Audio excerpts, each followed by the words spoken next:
Hello everyone, आज English speaking का आज डे 6 है और आज हम प्रैक्टिस करेंगे वाज या वर से रिलेटेड लगभग 50 सेंटेंसेस कवर अप करेंगे। और इसमें सभी प्रकार के सेंटेंसेस होंगे, अफर्मेटिव, निगेटिव, इंट्रोगेटिव, WH वाले क्वेश्चन, सभी प्रकार के सेंटेंसेस हम देखेंगे। तो चलिए देर ना करते हम चलते हैं वीडियो की तरफ।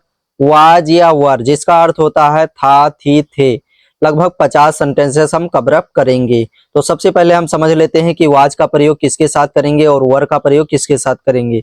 तो यहाँ पर आई, ही, सी, इट या कोई सिंगल व्यक्ति हो जैसे राम, मोहन, तो हम उसके साथ यूज करेंगे वाज। वाज का प्रयोग करेंगे जब सब्जेक्ट एक वचन होगा।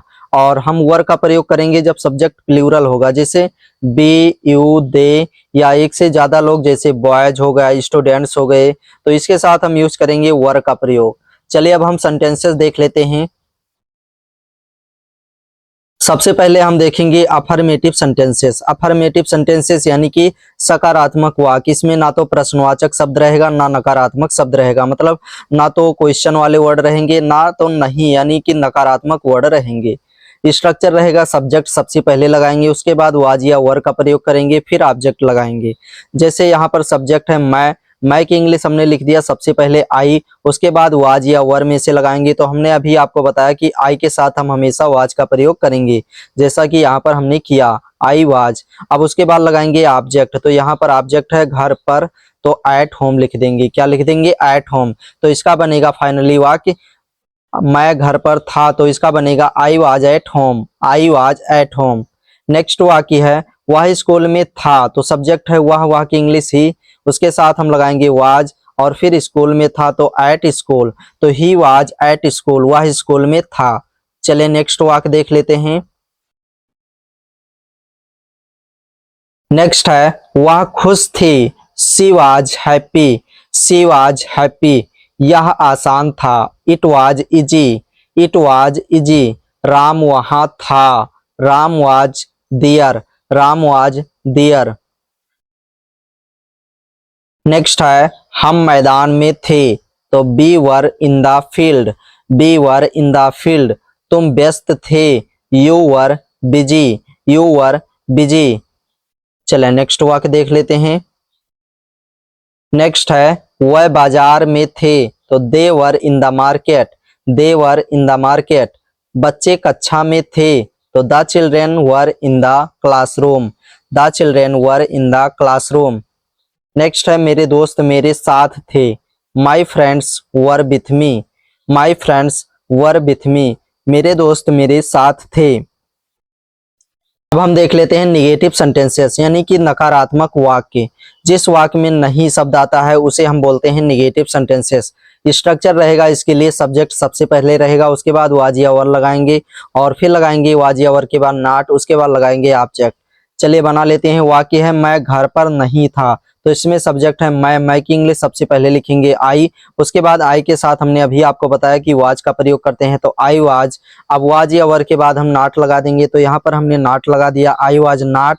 अब उसके बाद ऑब्जेक्ट लगा देंगे, ऑब्जेक्ट है घर पर, तो एट होम, तो इसका बनेगा I was not at home, मैं घर पर नहीं था। नेक्स्ट वाक्य है वह स्कूल में नहीं था, तो he was not at school, he was not at school.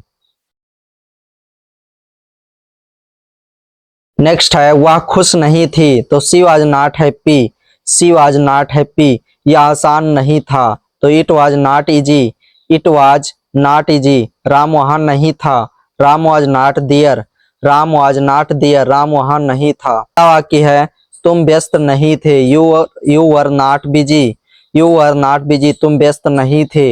वह बाजार में नहीं थे, तो they were not in the market, they were not in the market.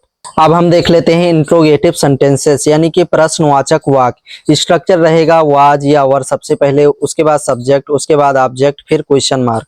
जैसे क्या मैं घर पर था, तो was I at home, was I at home. ध्यान रखना ये जो सूत्र होता है इसी के अकॉर्डिंग हम बना रहे हैं। यहाँ पर जो वाज या वर का प्रयोग होगा वो सब्जेक्ट के अकॉर्डिंग ही होगा। अगर सब्जेक्ट एक वचन है तो उसके साथ वाज होगा, सब्जेक्ट अगर बहुवचन है तो उसके साथ वर होगा। तो वाज आई एट होम, क्या वह स्कूल में था, तो was he at school, was he at school, क्या वह स्कूल में था। चले नेक्स्ट वाक्य देख लेते हैं। नेक्स्ट है क्या वह खुश थी, तो was she happy, was she happy, क्या यह आसान था? Was it easy, was it easy.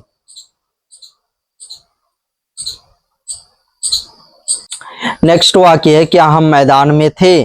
तो were we in the field, इसको बियर या वर भी बोल सकते हो, जो आपको अच्छा लगे वो आप बोल सकते हैं, दोनों पढ़ा जाता है। तो were we in the field या were we in the field. क्या तुम व्यस्त थे? तो बियर यू बिजी या वर यू बिजी। क्या वह बाजार में थे? तो were they in the market, were they in the market.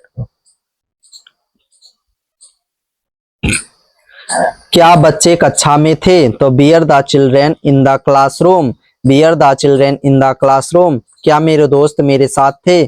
तो were my friends with me, were my friends with me. So आज के लिए बस इतना ही गाइस, और वीडियो अच्छा लगा हो तो वीडियो को लाइक करें, और रोज इसी तरह बिल्कुल बेसिक वे में इंग्लिश सीखने के लिए चैनल को सब्सक्राइब करें और बेल आइकन को जरूर दबाएं।